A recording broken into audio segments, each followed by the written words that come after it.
Hey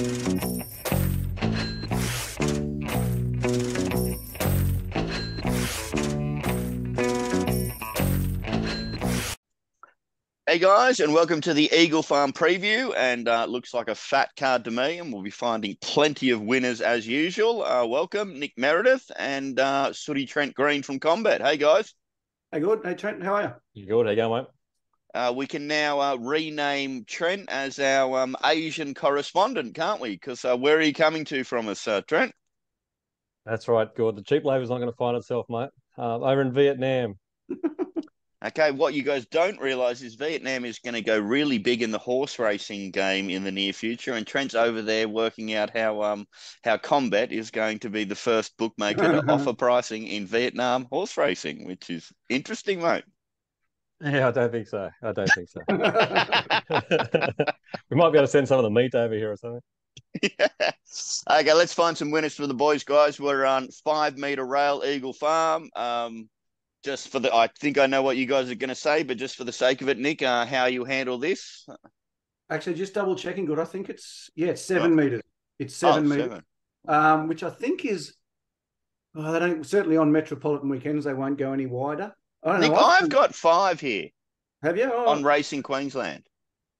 Okay, I'm on Resa and it's got 7. So we'll have to check that out. I'll double check that. But look, I found the track a bit of a mystery last week. It sort of half messed around with me early in the day. Like a couple of leaders really came away to the middle of the track, and then I put in the chat, I think the inside might be off here, and then all of a sudden they ducked back up the inside and one led all the way on the fence. So I think it was still tempo related.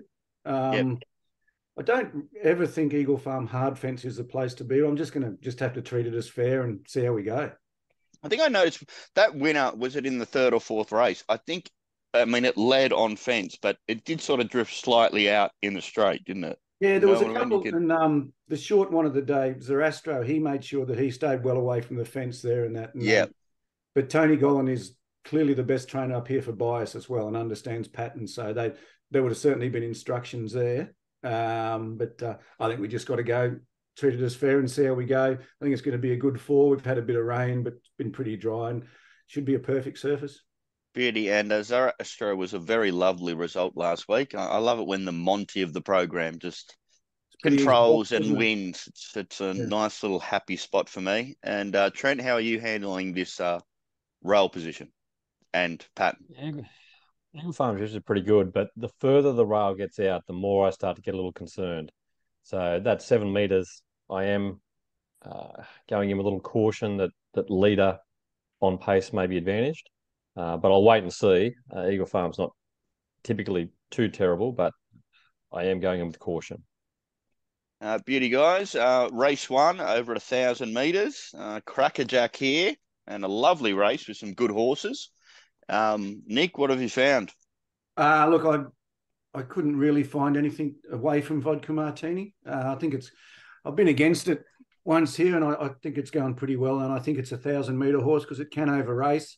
I've got to say, I don't know enough about Cody Morgan's Lou Melody. I've watched the replays, and that it's obviously a 1,000-metre specialist. Yeah. I don't know much about him. I know you guys are a pretty big rap on him as a trainer, as a young bloke, I think, from memory. Yep, definitely.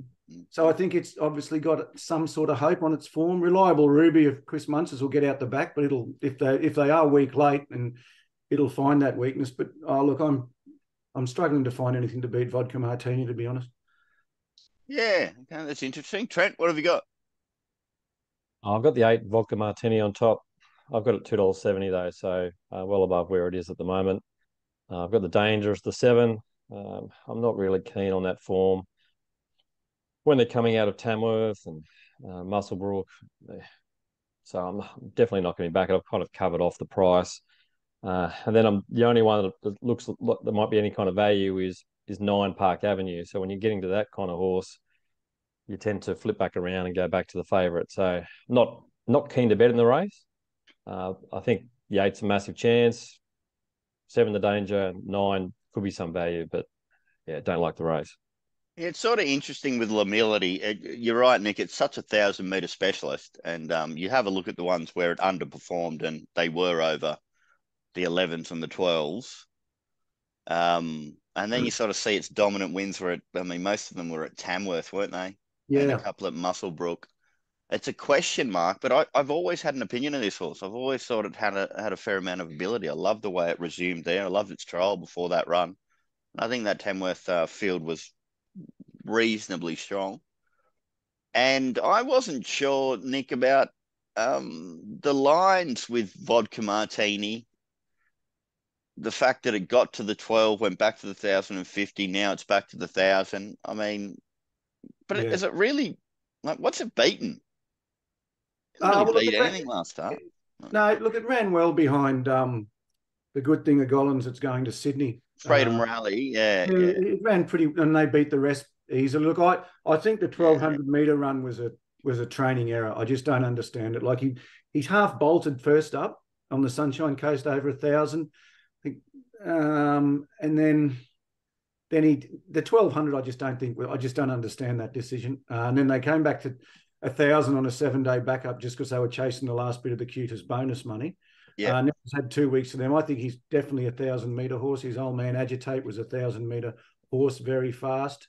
I think I'd take the 1,200-metre run out of the equation. I think that was a mistake, and I think he's a 1,000-metre horse at this stage of his life. Well, I'm going to sort of side slightly towards Sooty here, and if I was playing bookmaker, I think Vodka Martini is too short. It's odds on at the moment because there is a chance that the Melody can knock it off. And I'm loving Reliable Ruby getting back to the 1,000 metres because it's got that victory over Intersec, over 1,050 at Doomben, a couple back, and it was over the 11:10 last start. Was still a decent run, but I don't think that's its ideal distance. So I thought they were a chance to knock it off. So only the eight runners helps Reliable Ruby too. Like it's not going to have to dodge and be too far off them. Yeah, I just thought there was a chance that one of those two, Reliable Ruby or La Melody, could knock off Vodka Martini. But it's a really interesting first race. Yeah, it is. Let's move on to race 2 over the 1,400 metres. And you know all these horses really well. And we've got this myth that cost us a lot of money last start, all three of us, I think. We lost half a house each on this bloody thing. How are you handling it on this occasion, Nick? Well, actually, no, Gordy. Remember, we got the winner, which was Peter Robles at around the $8-9 mark. So yeah. I mean, sorry, as far as this show is concerned. Oh, definitely. Yeah. So definitely. Everybody out there, you're silly not to actually get Nick's mounting yard mail because we were all declaring this horse on the Thursday show, and then the yard happened, and Nick found a massively valuable winner there, which you could either hedge on or even make a positive result out of, which was great info, Nick. Yeah, no, it was a nice style of horse. So, look, I'm a bit unsure on Kanazawa. We all potted it because it got beaten. It loomed up and looked like it was going to win easy, but it also didn't have the easiest of runs. It got predated a bit 3 wide a bit early, and I think it got exposed a bit early as well and hung out there. It is a good horse third up. It's won 2 out of 3 third up. It's presenting well. Geez, it's short now. I think last time I looked, it's into... Even money is the best. Even I mean... Yeah. I don't know. Look, it's the obvious one, but I think I'll probably, if I do back it, I'll certainly be saving on the top. He Bet You the Crown. I think it's got a real chance. It's back in distance. I think that stable's just starting to get himself going again after a bit of a sticky patch with some crap going on away from racing and that. And I think, but they seem to be going okay again now. I didn't mind its win at Grafton. Thought it was pretty strong, and I think it'll be strong late here if it's close enough. The 200, I think it'll be pretty strong. So I'll be playing. If I do back Kanazawa, I'll certainly be saving on Bet You the Crown, who I want to see in the yard. It's had a bit of a freshen up. And if it looks like when Desley's got them right, they look really good. So I'll be, I'm semi-interested there, I'll be honest. Yeah, so you wouldn't have seen it since the 1,600 at Eagle Farm on the 10 to the 6 there against Red and the Yellow Brick. So, yeah. I haven't seen it for a while. I'm sort of getting that. Then it went to Lismore, I think, and then it won the Grafton Guineas. But I think the thing that ran second behind it, Crafty Eagle, goes okay. Now, Crafty Eagle was only 1.8 off Knight's Choice, who is considered a really good horse. So taking a line through that, I think it's got a chance. And Kanazawa was getting to the point of, if it doesn't win this, when's the next one going to come from? I think it's been really well placed these last two. It's been like the weight horse of the weekend anywhere, and hasn't got the job done. So this will be a good test for it. Well, last start it was anyway. This will be the one it's got to win, I think. Trent, what do you got? Number 3, Kanazawa on top. I've got 4 kilos ahead of any other horse, which is marked at around that even money place. The difficulty here is you've got that first up rating and those ratings last prep, which are really quite high. And then you've got that poor run last time. So it didn't race up to expectations. So I had it rating a 46.5 first up, and then it's gone down to 41.5. So you've got to work out what you do with this. You've got CJ off now, Boris Thornton on. You've got blinkers going on. So you've got to give it its chance to get back to that rating, or at least match that rating. I've given it a 46.5 minus a kilo for the failure second up. So if it does do that, and you've still got to leave in money, it's 4 kilos, everything else, you have to treat it warily. So I won't be going out delaying it. I won't be backing it. It's got a massive chance. I did think the danger was the 8, Matthew Flinders. So it's coming off the listed race behind you called it at Randwick. It's obviously superior to this, Class 3 up in Brisbane.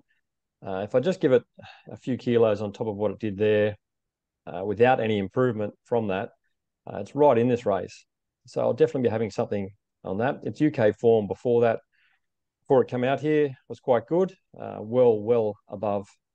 It was doing 47s when I'm rating it 40.5 today. So it definitely got the ability. Second up off 630 days isn't ideal, but it doesn't have to be anywhere near the horse it was to be right in this if that Kanazawa turns it up again. Yeah, but is it even with us, mate? I mean, it didn't finish past the horse there, mate. I know it's a higher grade race, but it came last by over 9 lengths. Like, wouldn't you have seemed to at least like to see it do something? You know? Yes, I would, but then the price probably wouldn't be there. I think I can't. When they've got that rating, they've got those big ratings before, and the rating isn't that bad, even with the 9-length defeat. I have to be with it, and I have to have something on it. That kind of price, I'm not that worried.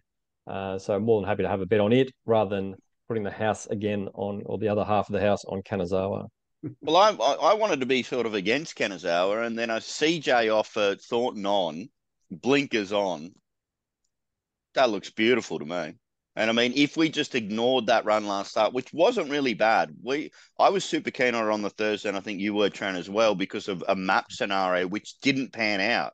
It didn't get the map that we were expecting to get it. So I can sort of half forgive that run, and it's clearly on top for me. I'll be backing it.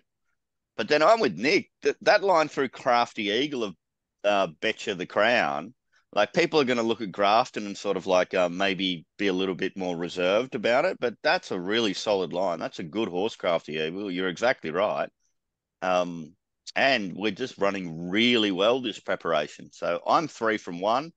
And if Footy wants to back Matthew Flinders, he can ring gordbet.com.au and he'll be allowed to have as much on as he wants and at a better price than currently available. Because Combet.com... 2 rolls over, Gord? Well, I go top odds, unlike Combet. They only go equal top odds, so, you know.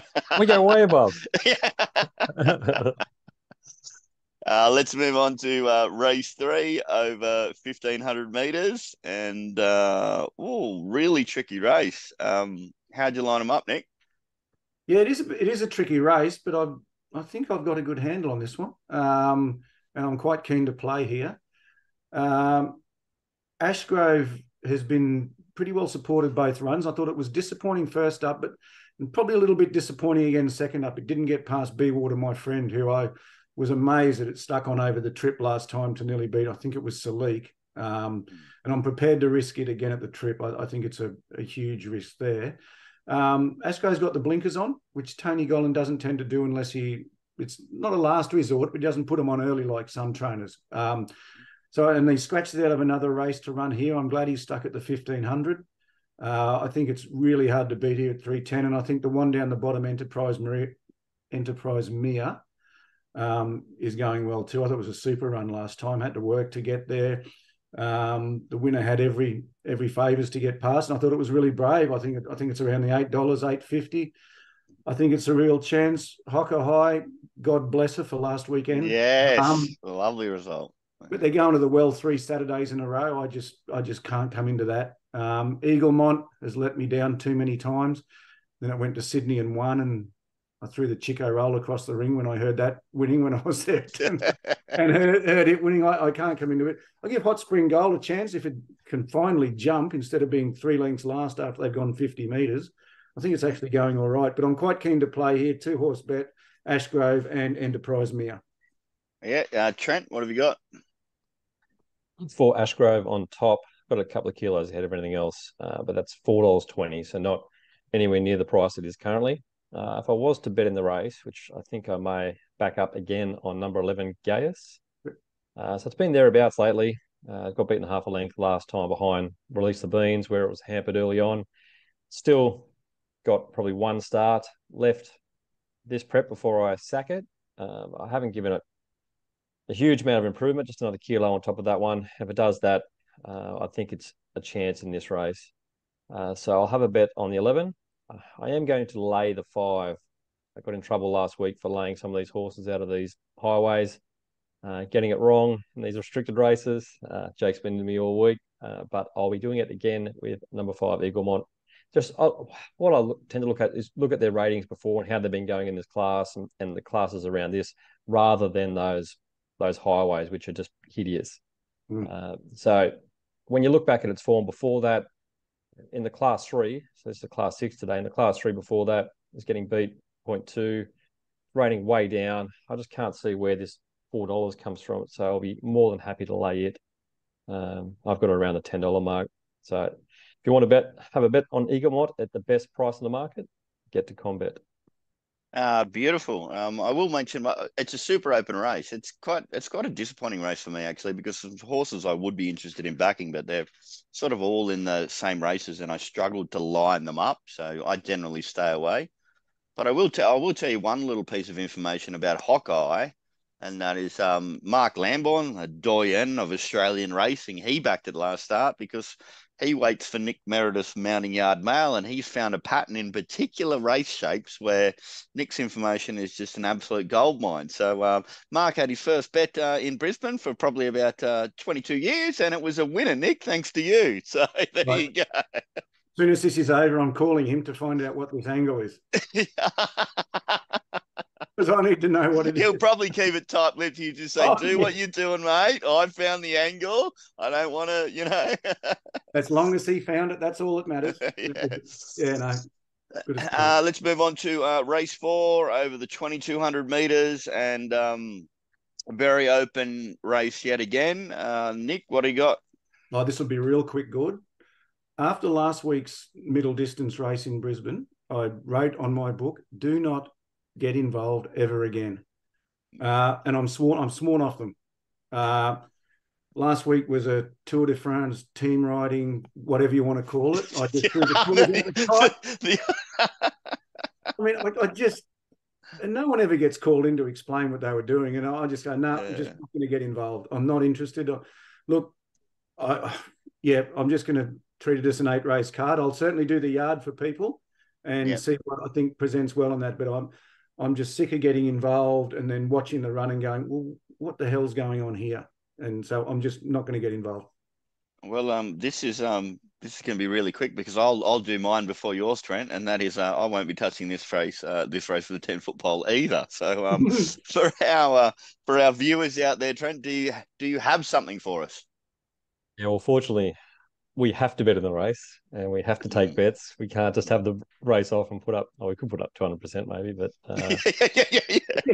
well, I threw the toys out of the cot last week and said something to Jake like these staying races. I'm just sick of them. Can't do them. Awful at them.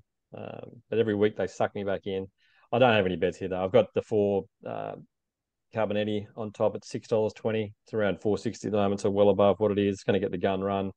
I think if someone had a gun pointed to my head and said I had to have a bet in the race, I'd back it. But, the other ones, I've got them all around about market.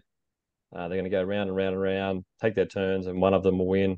And hopefully we are on the right side of it at Combet, but yeah, not a great race. So have you priced the race, Trent? Yes. So just give me your top 4 in the market and what you've priced them. So I've got number 4 on top, Carbonetti at $6.20. I've got just behind that number 5, Chasing Artie at $6.80. Yep. I've then got the 2 and 3, 1 kilo behind at $7.70.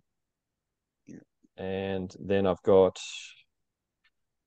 the 12, $9.20, 1, $10.80.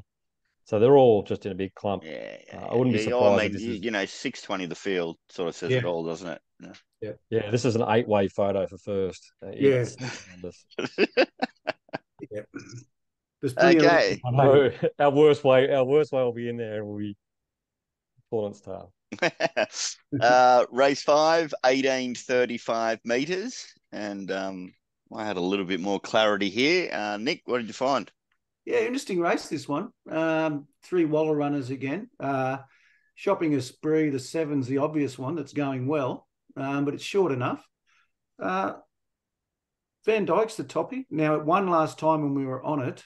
A little bit more reserved. Apparently, its float trip down was terrible. Keen on it on the day, but the float trip down was terrible. It sent it all right. Still got involved in it one. It's got to carry some weight, but the young kid on top, I haven't seen a lot of him, I've got to say, but there's some decent raps about him. If Brisbane can get a good 3 kilo kid in the next 6 months, he's going wow. Yeah. He will be make gold, wouldn't it? He will make a fortune if you can get a good claiming kid, because there really isn't one at the moment. So we'll see how he goes. I'm sort of half interested in the one that I was opposed to here last time down the bottom, Tony B. He drops 9 kilos and he's going to get a soft run. I think this trip's a little bit better for him. I'm just not sure he got it last time. He made a long run from the back. Looked like he was going to come into it, and I think he just peaked. Small field, I think it's around the $7 or $8 mark. I'll be interested to see how he presents, because I think, with the big weight pull, and he's not an overly big horse, I think this will suit him, and I'll give him a chance at those odds. Yeah, he's just in that bracket, 26 starts for 3 wins, found all the time. I've sort of had enough. I mean, I agree with everything you say. It's a scary horse, but I don't think I'll be able to invest my hard-earned. Would that be right, Trent? Do I actually hard-earn anything? Very softly earned money. Good. What have you got, mate? I've got number 7, Shopping a Spree on top. I've got it 3 kilos ahead of anything else, but the price has flopped out at $2.90, so it's nowhere near where the price is at the moment, so I'll be steering clear from it as a bet. Jumping up that 78 to the 90, I'm always a little bit against them. I want to see them do something. It's won quite easily last start, so it definitely can make that jump. And the pricing suggests that it's got a massive chance, but as a betting proposition, it's not one for me. I had number 10, Tony B, quite short, and then I looked at some of its form and looked at how it's been going. Yeah, but I mean, that's what Nick said. Nick said that all the reasons why you've got to find it, but there's some ickiness about it, isn't there? And you've got to maybe James Orman to CJ. So hasn't won for a while. So I moved it back out. So I've got it at $7.20 at the moment. The one I did find was number 4, Linthorpe Lad. So it's coming back. It's been running in a couple of listed races this prep. Won first up on the heavy. Had an open race last start with Taylor Marshall. So it's going from Taylor Marshall to James Orman, which is kind of like H. Wong going to Zach Purton in Hong Kong. So yeah, I had some emails about me suggesting that Chinese jockeys going to Zach Purton in Hong Kong, and I said it in a way that people thought I was being racist. I wasn't at all. Zach Purton is just a lot better than all the Asian riders in Hong Kong. That's all. So yeah. Yeah, right. And all the Europeans. The Europeans can go in the same bucket. They're horrendous. So this is a big jockey change here. And coming back from the Open back down to the benchmark 90. I'm a little sus in that race. Originally, because it was the Open, I gave it the bonus coming out of that fast talking race. But I think the fast talking race is very, very sus. So I didn't give it that bonus there. Even with that, that's brought this right in. So I've got it around the $8 mark. It's currently currently $16.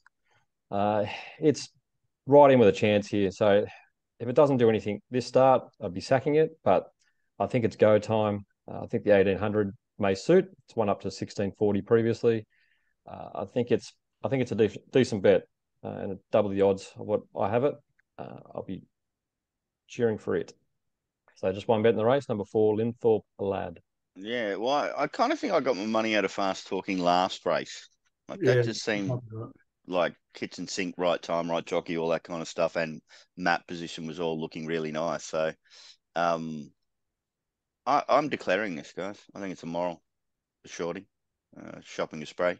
I'm liking the lines through We Go Bam. Even Canasta there, and I love its dominant winner at Doomben the previous start over 1650. Like this horse should be going on to better stuff. I get options from 6. I get B Thompson, black odds. I'm happy to play. And the number one reason why I'm happy to play is because I found negatives about all the other runners in the race. Are they slightly scary? Yes, but there's some key negatives there, which means that if shopping a spree is as good as I think it is and shows up, then it'll just be winning. So I'm happy to take short odds. Let's move on to race 6 and interesting race here over the 1200 meters. Nick, what do you got? It is an interesting race, Gore. We've been with a few of these in the last few weeks. Gemeldi backing up. I was a bit disappointed at last week. I thought I had every chance and was, but around the 500, was really confident, but just didn't really get the job done. Maybe it's, I'm going to have to let it go. It's none from 7 at this trip, so I'm going to have to be against it. Crazy Train, I was still in a coma about how it didn't beat Intersect last time. I thought we were counting the cash there. yeah. God, how many bloody, we've been going well, but like it could have been so much better with just like a tinsy bit more luck as well. Oh, Roman Aureus, we got beat by Stampy at $30. I know you haven't forgotten it, mate. I know it's still in your mind. I think I woke up in a cold sweat about 1 o'clock Thursday morning yelling out Stampy, but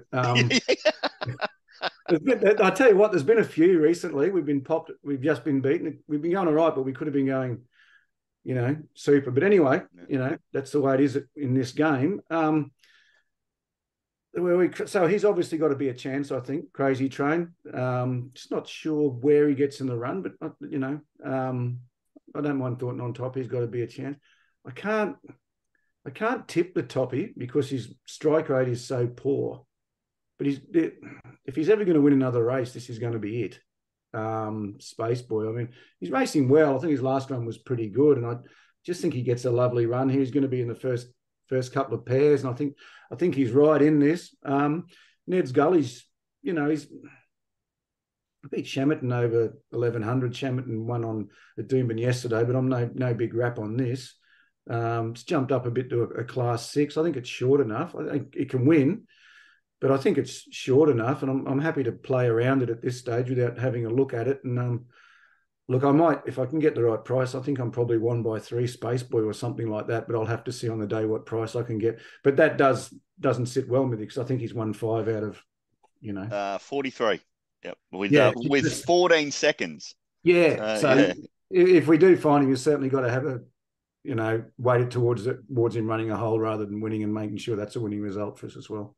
Well, I'm going to be interested in what Trent has to say here because I got a feeling he's might like something here. I haven't talked to him. Just guessing, mate. What have you found? I really like number 3, Ned's Gully. I've got it $2.60. It's a winner. It's had 13 starts, 5 wins. It's Jaden Lloyd from 2. First up, it was hampered early on, held up near the turn. Started pretty short odds, so going from the class 4 up to class 6 now. I don't think it's going to be too big a jump for it. Pretty keen. So I've got it around 2.5 kilos ahead of Gemeldi. I've got it $5.20 about market. 1 Space Boy I did have a little bit shorter, but then I looked and remembered it was Space Boy. So I marked it That's so true. $6.50. So true. I marked it $6.50. And when you just keep chipping, when you do the race and you just keep chipping away those other ones, goes, no, I don't really like it. It just makes that winner with the good record even more backable. So I assume Gord's talking about number 3 also, but I may be wrong. No, I thought that you would find that one.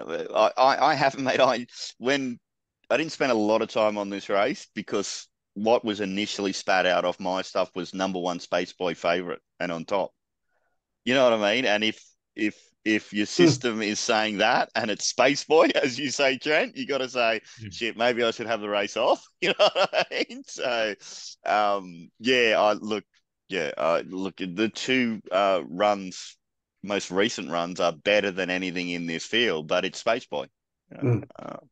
So I probably won't be playing in the race, but yeah, it was actually weird because I thought your figures, Trent, would actually have Space Boy as a slightly better figure than Ned's Gully, but I knew you were gonna push it towards Ned's Gully. But anyway, I don't know how you did it. Yeah, so you got Angela Jones, and that's Kathy's been riding this horse a lot.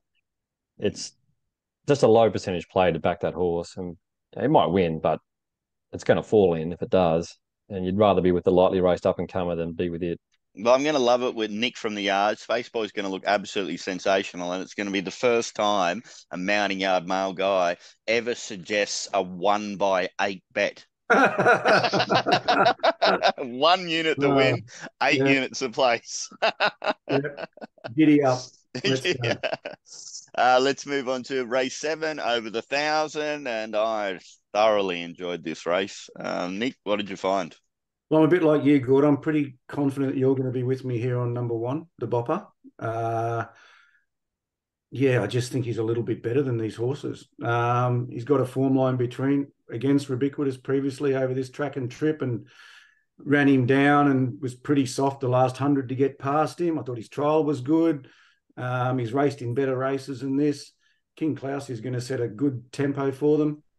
He's going to come out from the 1, and I think the Bopper will settle, first half of the field, be in the running line. I think he'll be in the top spot, and I think just get to the outside, and I think he'll be too good. So he's probably my best of the day. Beauty, Trent? Yeah, I can't see. I don't know, good. Can you see where the ratings are? Yeah. For the Bopper?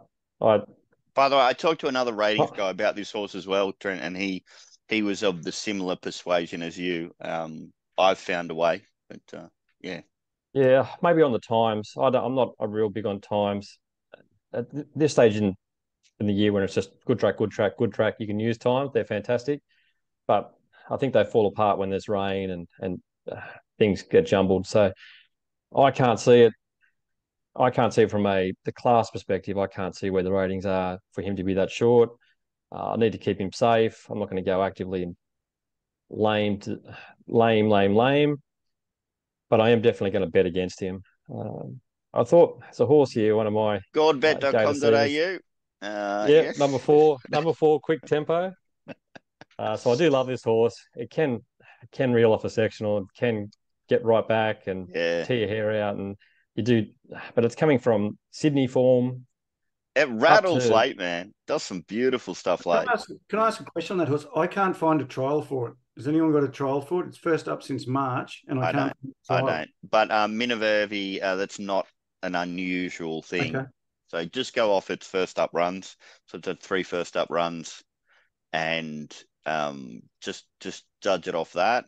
My thing is, its first up runs have either been against weak oppositions for a victory, or a heavy 10, which you can excuse, but it came second against weak opposition. And the other one, which we should really, is the one that we should lean to, is the Key Largo race at Royal Randwick over the 1,000 first up, which is the last run. And it didn't get any luck. So there's not a lot of evidence there, but that was a weak race. Key Largo, Invincible Kiss on the lead. That's not super strong. No, I missed the start that day. It was unlucky.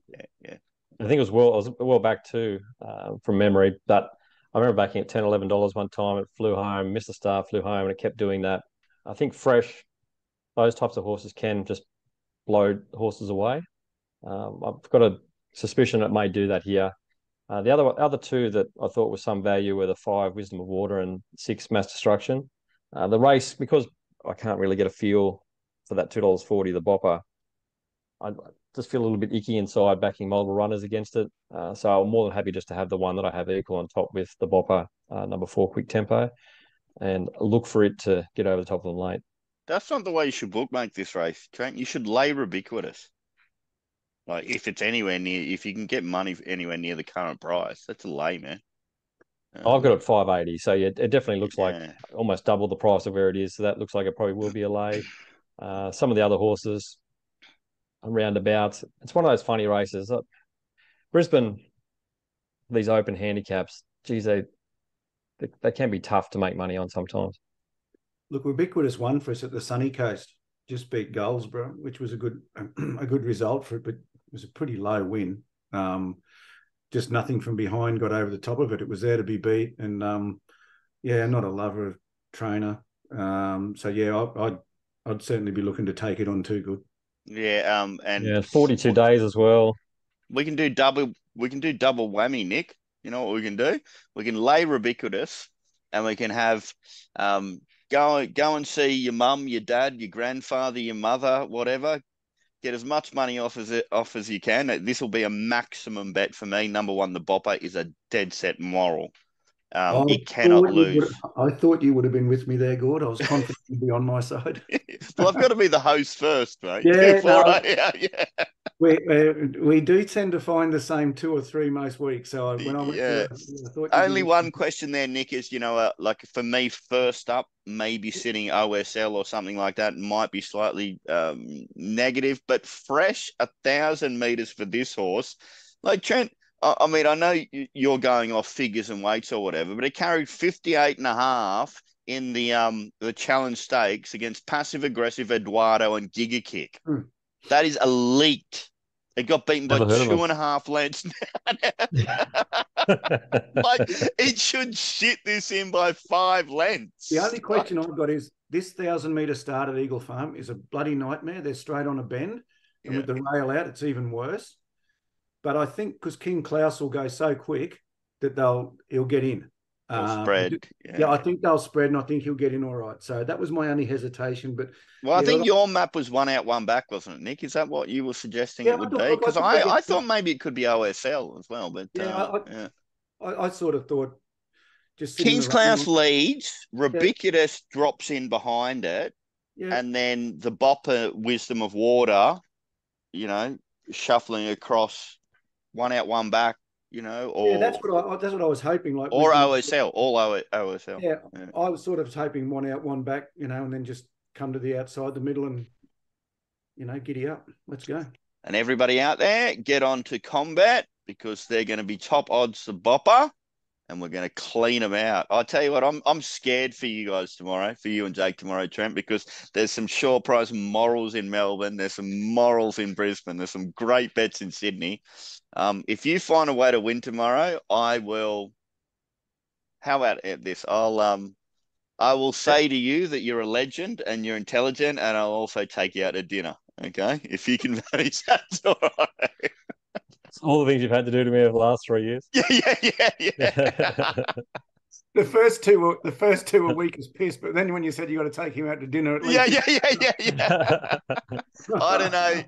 We've all got egos, guys, and sometimes that, just the caressing of the ego can be just as good as dinner. Let's move on to race 8 over 1,000 meters again. And Nick, what do you got? Oh, a bit tricky, this one.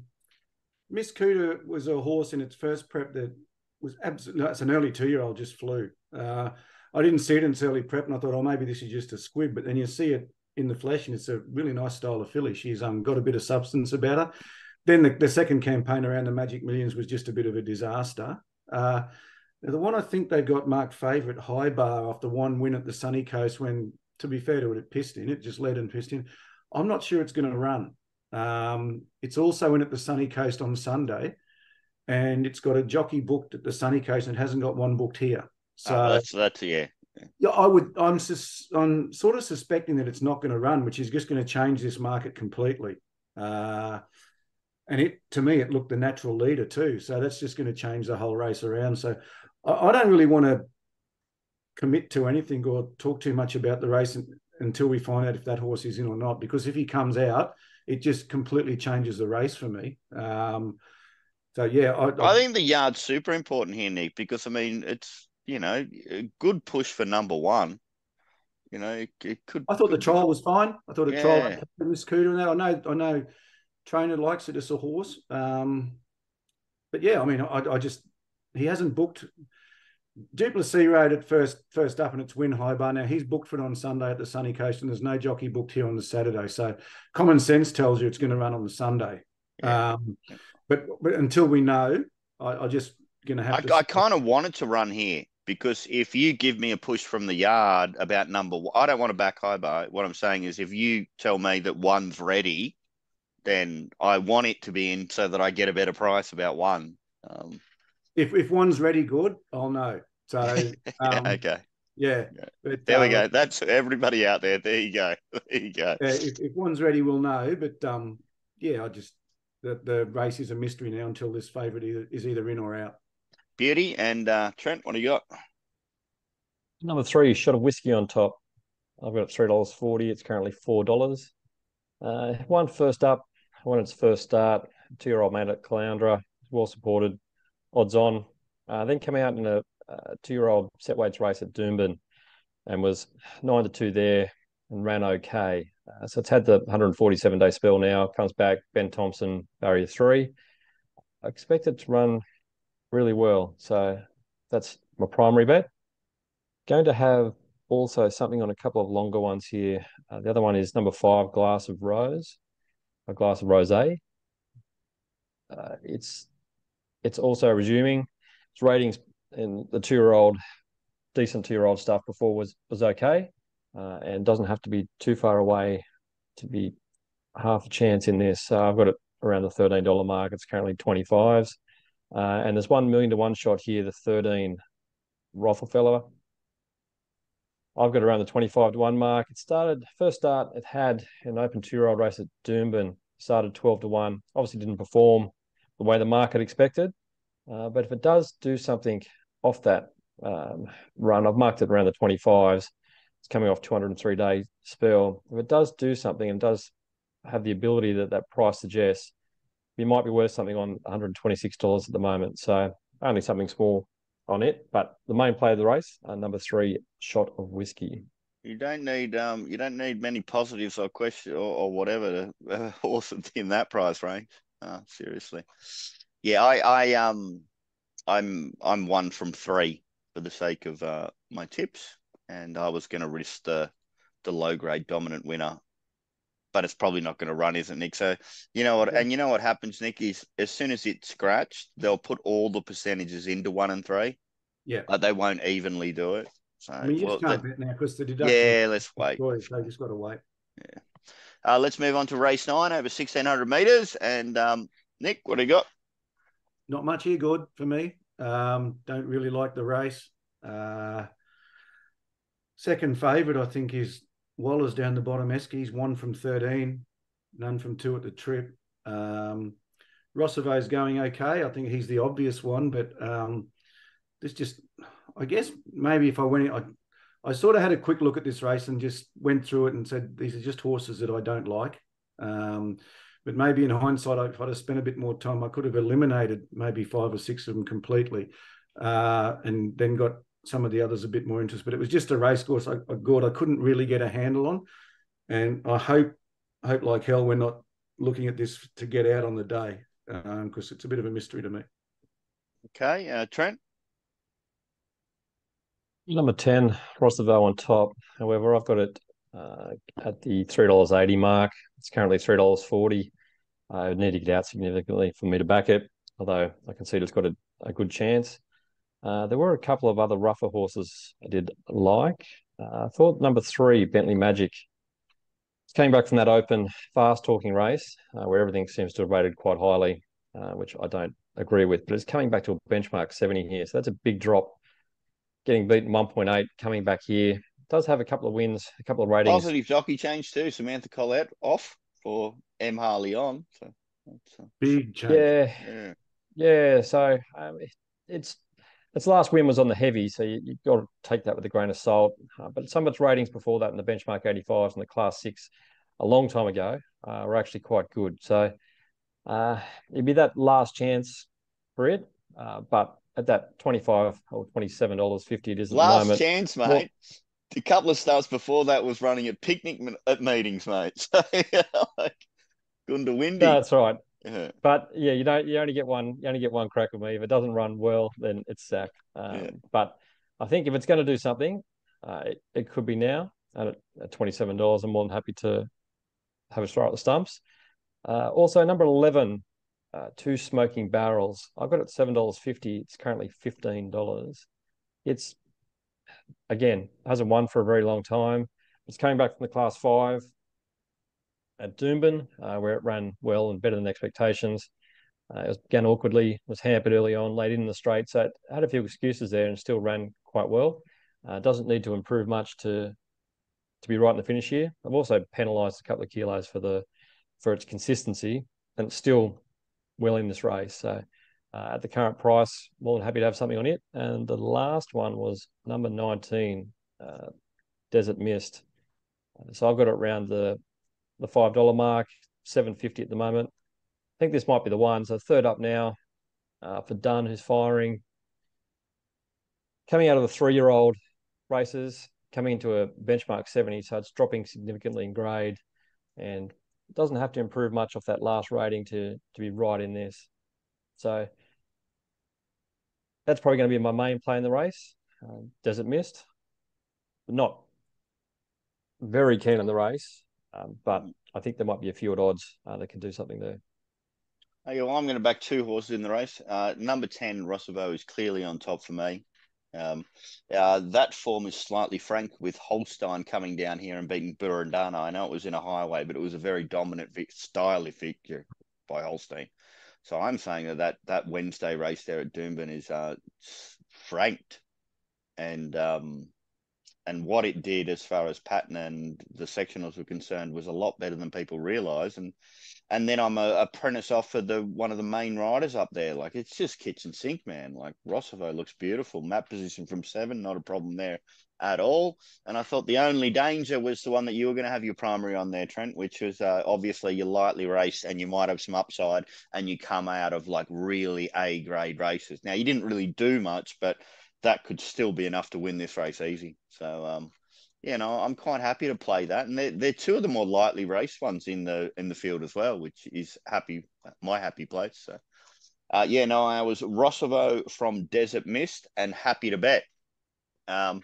Saying all that, Nick, I need a couple of specials from you, and I want you to tell me, because you're the superstar footballer on the program, how the Matildas are going to go on Saturday night as well. No, Two specials and a tip in women's soccer, please. He's so happy about this, guys. Yeah. I've got 3 races I'm probably going to play in good. Race 2, I think I'm pretty confident I'll play Kanazawa and Betcha the Crown. Certainly interested to see how Betcha the Crown parades. Depending on that, he may just be my only play. Certainly looking to play in race 3, both Ashgrove and Enterprise Mirror. I think I can clearly back both of those for a winning result. Race 7, the Bopper, as we've discussed there, pretty keen to play there. I never do on this show, but I'm super keen to play in Sydney race 7, number 5, Freedom Rally. Okay. I've just noticed. I forgot to ask you about that, mate. So what is the word? Is it the next superstar from Queensland, isn't it? I don't know about superstar, but he's clearly, on what I've heard and what I've seen, and they think he's a group horse. I must say, I don't know much about the opposition, but they don't look like they're world beaters. I think they've got pretty big plans with this horse. So I'm pretty keen to, I think I get $2.15, $2.20. I think as soon as we get off here, I might have a little bit on there. Matildas, going to be pretty tough, I think. French are a good team. Like the crowd's going to be the big factor. I think if it was a neutral venue, I'd give the French the edge, but the crowd here will be a big factor. I actually think, and I'm not patriotic at all, I think the market is a little bit wrong at the moment with France being a solid favourite. So, yeah, I was looking somewhere around $4. By the way, this is draw included, so 90-minute result, but it was something like $4 Australia. And anyway, you go, Trent, and I'll bring it up now. So. Trent, what are you bet? Not betting on women's soccer. Sorry. No. Sorry, guys, I wasn't asking that. No. Best on the day is race 6, number 3, Ned's Gully. When heads is Ned's Gully and tails is Space Boy, I've got to back heads. So yeah, the other one would be Kanazawa. I think is definitely an odds-on chance, but whether I back it or not remains to be seen. Well, I've had a little bit of money on it, so it's just firmed up a little bit. But Australia 380 France 224, and the draw 335. And then, if you wanted to just do like either one goes through, like whoever progresses, 268, or let's say 272 Australia and 158 France. I'm happy to take those odds about Australia, and it's not because I'm patriotic. I think Nick's got a big point there about the crowd. It's going to be insane. I think France was slightly complimented by that dominant victory last night because the opposition was so weak. I've got to say that I've just looked at the prices now, Gord, since you mentioned it, and that does surprise me. I mean, everyone's on the Sam Kerr bandwagon. If she plays, and even if she doesn't, Caitlin Ford, there's a central defender for the French team, a tall African heritage girl who she's slower than me at 56, nearly 56. Yeah. So she could really be exposed. So that could be their thing. And yeah, look, I think those are, geez, I won't be betting in it, but I'm a bit surprised at the price. So maybe I should consider it if I'm getting that much value. Nick, you'll have to join me and bet on everything that moves. By the way, the only sport I've lost on when I track all my bets, Trent, what's the only sport that I've lost on in my career?